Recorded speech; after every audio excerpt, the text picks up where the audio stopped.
Hey everyone, it's girl Deborah from Let's Get Real About Mental Health. So today I am at home, not out working. My father-in-law's back is really bothering him, and I'm not feeling real comfortable not being here in case he falls or something like that.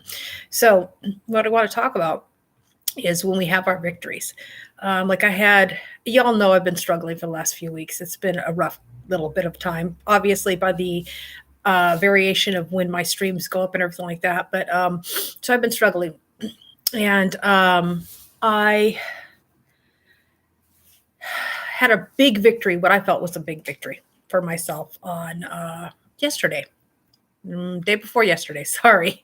And it was that I felt like, okay, so I had to clean the bathrooms. I just been neglecting them. We literally have a boys and a girls bathroom because I refuse to use the bathroom with the boys. Mine's downstairs, and it's not because they're slobs, it's because I'm a slob. But we only have one shower.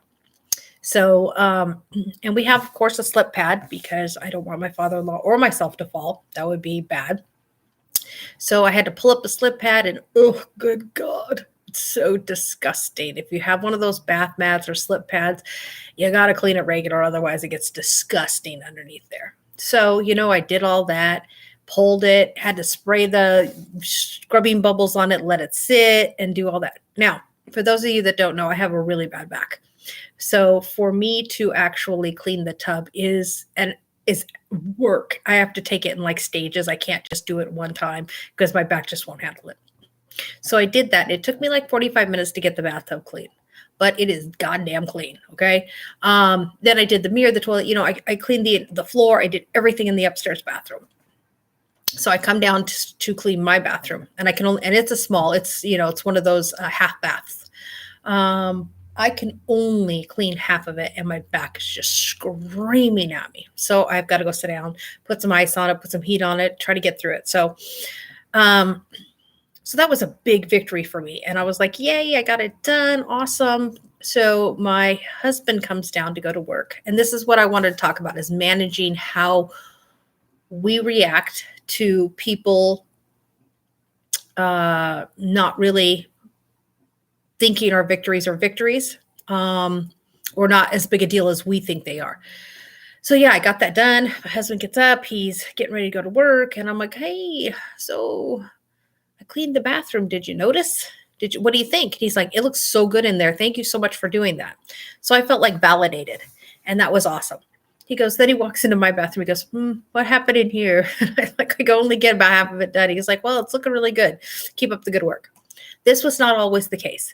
More often than not, when I had early in our marriage, and honestly, throughout most of my life, people do not give me the validation that I really need when I'm doing these things.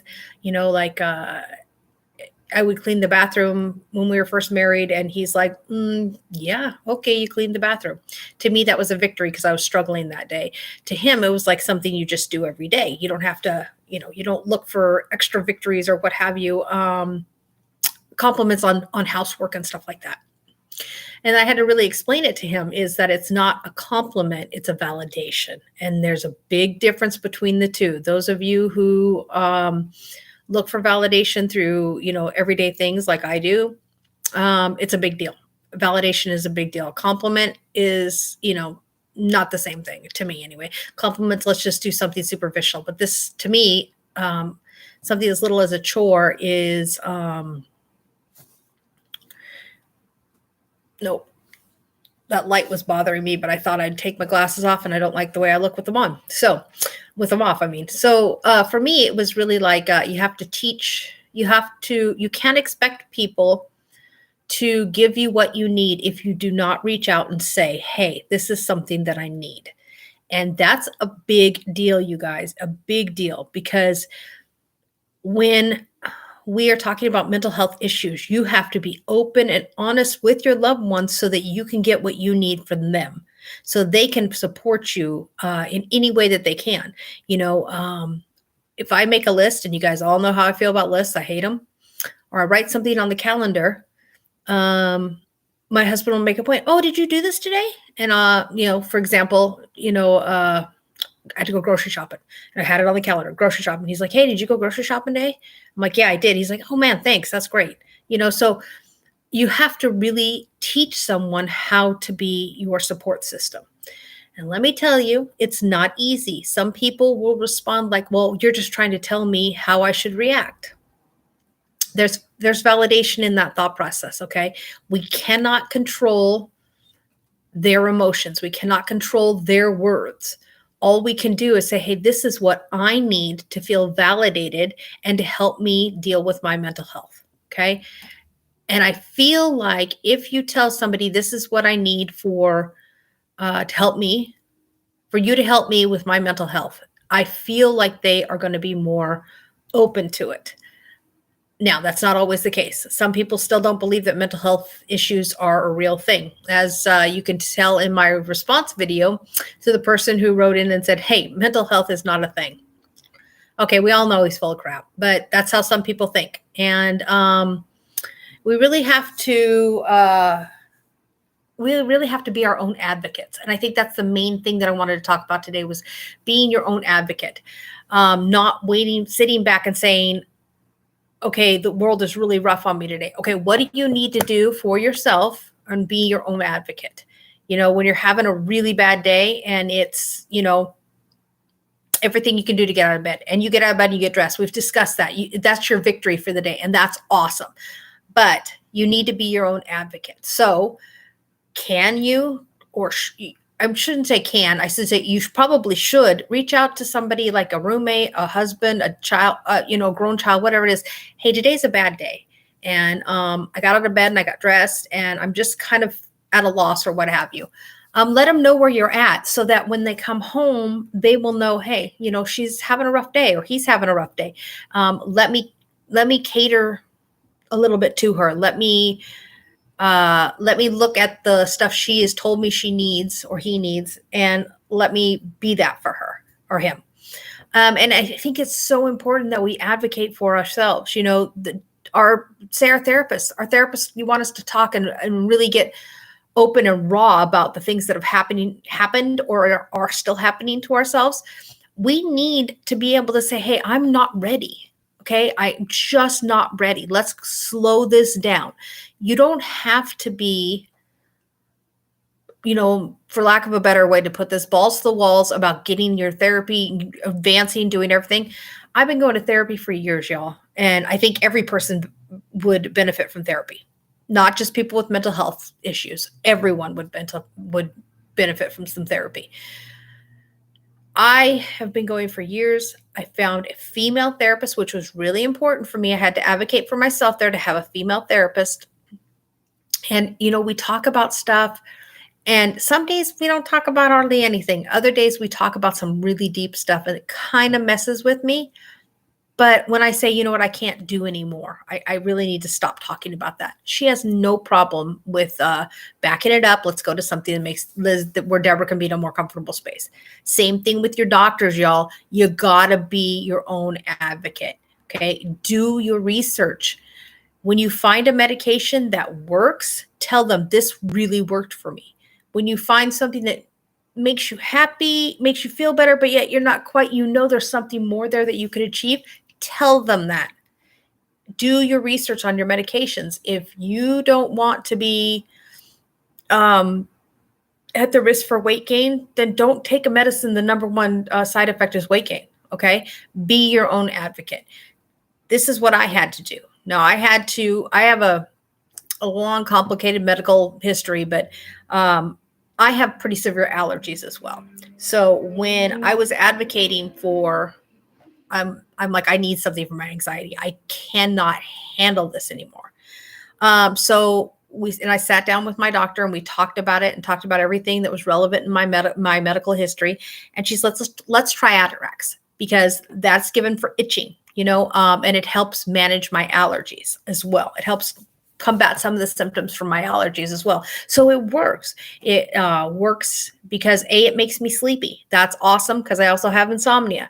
And it helps me not react as much as I would to some of my allergies, which again makes me feel better.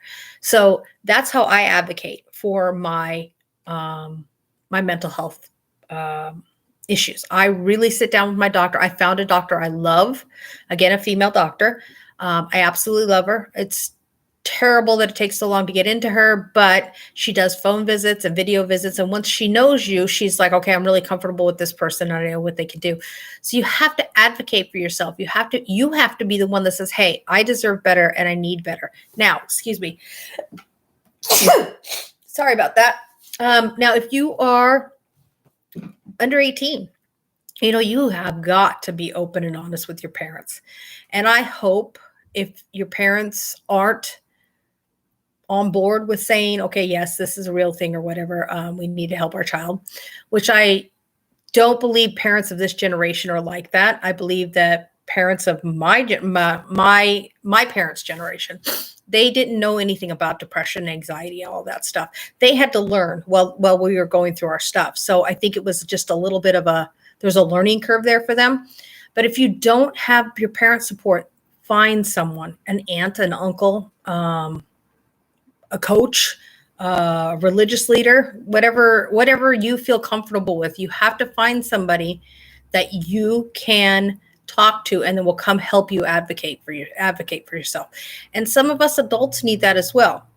But I'm going to tell you this, I'm going to be real. This is the real world. Put yourself on a little bit on guard when you're asking someone to advocate for you or to be there for you. Just don't spill your whole life story in one session, because there are rotten people out there who will take advantage of you. So not only do you have to advocate for yourself, but you have to learn how to protect yourself. And that is another point that I wanted to talk about. I tend to be open. They're like, oh, do you suffer from depression or whatever? What's going on with you? I'll freaking tell them. I wasn't always like this. I hid it. I was ashamed of it, all of that. But now I just come out and say, this is me. And I usually lay it all out on the ground, just right away. And not everyone can do that. It has cost me more friends than I can tell you, because they're like, I don't want to even deal with that shit. Okay. And I understand that. That's fine. That's why I tell people that right up front, because I don't want to invest any more time with you if you're going to be like, oh, I can't handle her. So, for me, that's the way I protect myself. For you, it may look a little different. Maybe you don't want to be as open and honest about things as I am. Oh, I'm not saying honest. That's the wrong word. I'm just really open about it. And maybe you choose just a little bit at a time, share things that are going on with you. But again, you have to be your own advocate and your own protector. So you have to find out what works for you. What works for me is to lay it all out when I meet somebody, after a little bit. And then if they don't want to invest any more time with me, then fine, walk away. I don't care. That's not true. I do care. But I feel like that way I don't waste my time. I advocate for myself by doing my research. And those of you who are like, oh, that's great, Deborah, you have medical knowledge, you know what to look at. Okay, you're right. You got me there. But I'm not saying like use WebMD for everything, because no matter what happens, no matter what you do on WebMD, you're going to die, or you have some rare disease or cancer or something like that. It just seems like it's always a really fatalistic answer from them. So, look up the medicines, get some options going on, find out what your actual diagnosis is. Okay. That will help you a lot. Are you just depressed? Are you situationally depressed? Are you seasonally depressed? Or do you have major depressive disorder like I do? Are you bipolar? Are you schizophrenic? Any of those things. You need to know what your diagnosis is, so then you can look at your medicines and say, okay, this is working, but it has this side effect. You just have to start the conversation, y'all. You just have to. And that, again, that protects you as well, because you're not going to be, it's really hard on you to be one of those people who's like, okay, well, my doctor just gave it to me. I advocate. I am a huge advocate on know your medicine, know what's going on with you, because that way when, say, for example, you get in an accident, God forbid, and you're in the emergency room and your loved one is like, well, they take these medicines. Okay, what's wrong with them? If you know, then you can tell them, then you can have it all written down. Okay. Because I don't want somebody giving me a medication that they think will help the trauma, but it's going to it's contraindicated, or you're not supposed to give it because of some other medicine I'm on. We have to be our own advocates, our best advocates, and our best protectors. That's the way we have to do this. And now I feel like I'm totally preaching, but I do want to know. I want to know, how do you guys do this? How did you? If you don't and you want to know how to start, I'll be happy to talk to you about anything like that. Just send me an email, or you can always comment on the video, and I will get back to you about the comments in the next show, I guess. But how do you do it? How do you advocate for yourself? How do you protect yourself? And what I'm asking is healthy. How do you in a healthy way advocate for yourself, or in a healthy way protect yourself? And if you're having problems and you're just like, I got to shut myself off from the world. Hey, I'm here. Leave a comment. I will comment. I started this page so that we could have some conversations about the realities of mental health. All right, y'all, it's been like 15, 20 minutes of me ranting. What I'd like to know is I'd also like you guys to give me some suggestions. I know I've been saying for weeks now, I'm going to do one on grief. That tells you how it's very close to home for me. I am still struggling talking about the most recent person that I lost. I'm struggling really hard with it because I just want to make sure, and I'm sure I'm like everybody else, I just want to make sure that I do it right. So, I'm trying to get myself together to be able to do it. I promise I'm going to do it as soon as I can wrap my head around it. But any ideas that you guys have, please let me know. I would love to talk about some of these things. If you wanted me to talk about a specific disorder, I can totally do that. I will do my research and I will do what I can. I did want to give a little shout out. Now, I've been trying to really focus back on things that I like, really give myself that me time. I love true crime. Love it, love it, love it. There is a podcast out there called Morbid. And if you're a true crime person, please look them up. They are awesome. And the reason I like them so much is they have this great banter between the two of them. And it often makes me smile just to listen to them talk. So not only am I taking care of myself and doing things that I love, but they're very cheery. I just love them. I did learn, however, I should not listen to them talk about Charles Manson when I'm delivering food on a dark street in the middle of the night. So lesson learned there. But yeah, I just wanted to give them a shout out because you know what? They really have, they don't know it. They don't know me, but they have really helped me invest a little more time in myself and help me listen to something that I love, but they make it very fun. And I really appreciate that. So anyway, if you're a true crime advocate and you liked it, check out Morbid. It's a really good podcast. So yeah, leave me some thoughts. Leave me some comments. Leave me anything. And remember, please, to like and subscribe. I'm really trying to get my numbers up there. So please like and subscribe. And I will talk to you guys later. Have a good night.